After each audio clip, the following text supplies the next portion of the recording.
have with us 4-time women world champion, Hou Yifan. Hi, Tanya. Hi, Yifan. Welcome back to Gibraltar. You really like it here. Yeah, of course. I mean, it's one of the best open tournament I've ever played, and this is my third time to be here. The first time was in 2012, where my result was kind of fantastic. I have to admit that actually that tournament was one of my best tournament until this moment. Best women players are playing here, but for recent years, even there are so many top players from the world are coming here. For example, this time I heard that the average rating from top 10 players is like 2,750 or something. It's That's incredible. amazing for an open tournament. Also today I saw a website like 78 or 76 grandmasters are playing here. So I got surprised to see that Open could attract all players from the world to come here to this very beautiful rock place.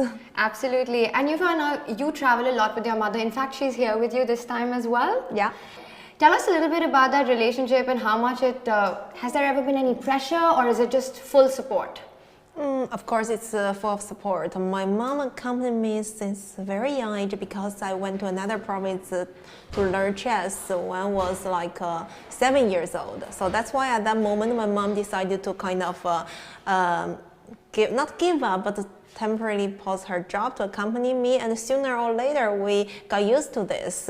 And currently my mom accompanied me mainly not because of to take care of my daily life, but from psychological point of view, we both got used to this traveling tournament together. It's very important to have, it could be best friends, or it could be relatives, or the people you really, really enjoy to spend time with them. And I could say like that, my mom really helped me a lot for this a series of chess achievements. Right, and now you're one of the big stars from China, and China is a powerhouse in chess. So what is the secret behind your country's success? Yeah, actually, for women's chess, actually, China has a brilliant resource even before I came to the chess world. And in recent years, the open team, the men's chess are actually improved a lot.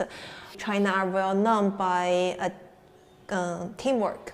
Yes. Especially where the men are helping women to improve their chess results. But currently it's different because our boys, our guys, they also played quite well. So they also need to focus on their chess. So now that's why I said the situation changed. Probably there could be a small group or even by individual. But just like people, especially the young people, are encouraged by the previous results, so they wanted to devote themselves to the chess world. I'm always very glad to do some promotion, not only in China, but all around the world, especially for women's chess. But in China also, I could feel like when the top players are like playing Simon, giving a lecture or things like that, or even giving a speech to share their experience, the young children always really get inspired and wanted to say, oh, Mom or Dad, I really want to learn chess. It also reminds me one of my early experience where I was one of the participants to play a Simon with a top grandmaster.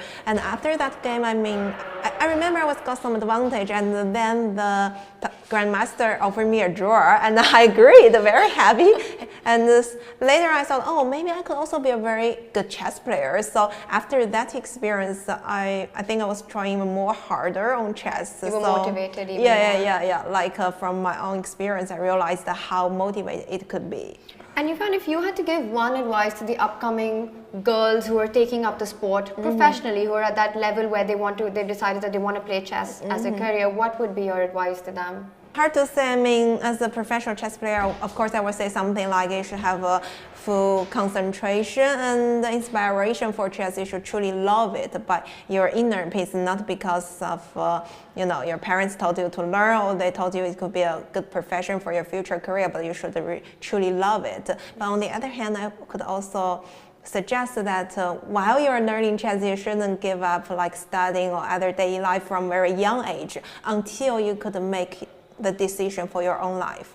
Because currently I see a lot of young kids where the parents wanted them to only learn chess, trying to be a top player at a young age. It's good, I mean, from one side, but on the other side, you also lack something of the life that's for that kind of age you could experience.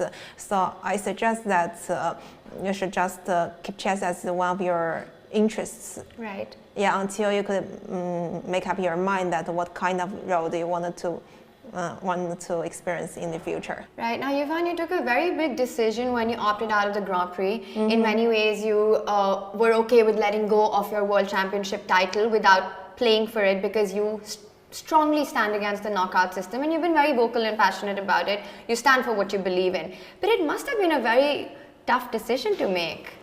Yeah, to see backward, that was a very tough decision. But when I made it, it's like naturally I had this idea. I want to set up my mind for this, not thinking that it's really a critical moment, because I was under this circle more than 6 years since I won the first world champion, and I played all the different formats. So I could say that I have experienced that what kind of format is the most, most fair tournament to select the best player for both men and women. So that's why I think in case to improve women's chess, we need to suffer a moment that there will be somebody to stand out, to say their point of view, to express that what could be the way the chess could improve in that sense.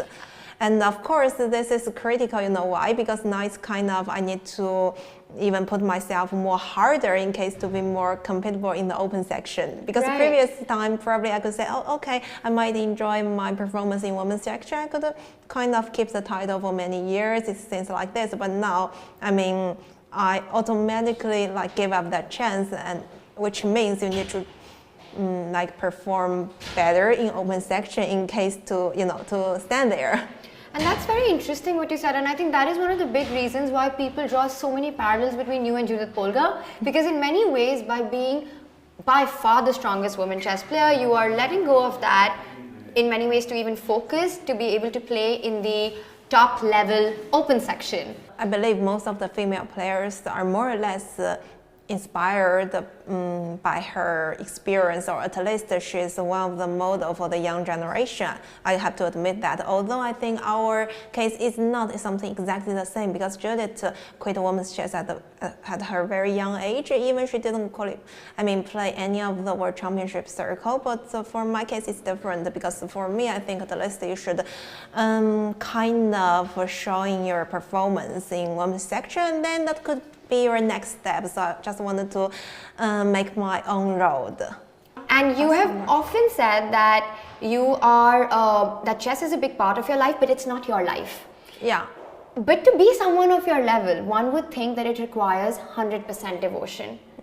So how do you balance that out, and how is that even possible to be at this level when chess is just a part of your life?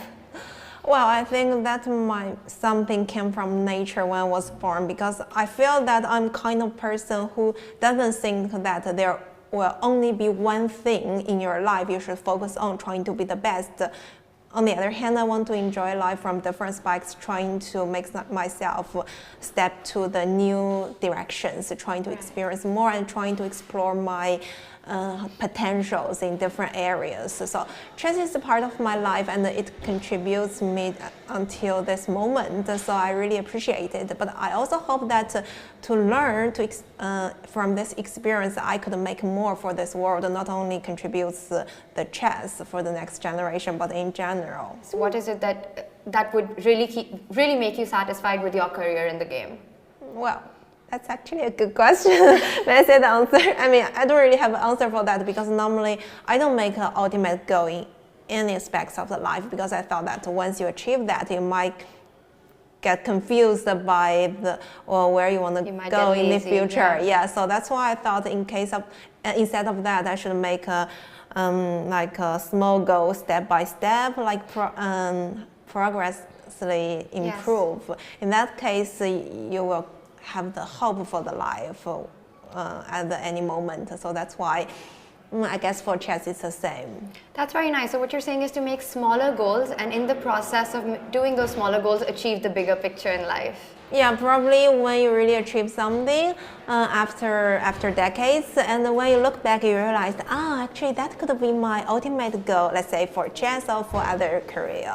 Yeah, I think that makes more sense in case to motivate yourself. Of course, probably because my personality is that I need something to motivate myself. I mean, if you're from different personality, probably you could just make one goal and step by step, continuously to achieve that. But for me, probably I'm another type of person. Right, no, well, we wish you all the best with your step-by-step goals, and yes, all the best for this tournament as well. Thank you for talking to us. Thanks, my pleasure.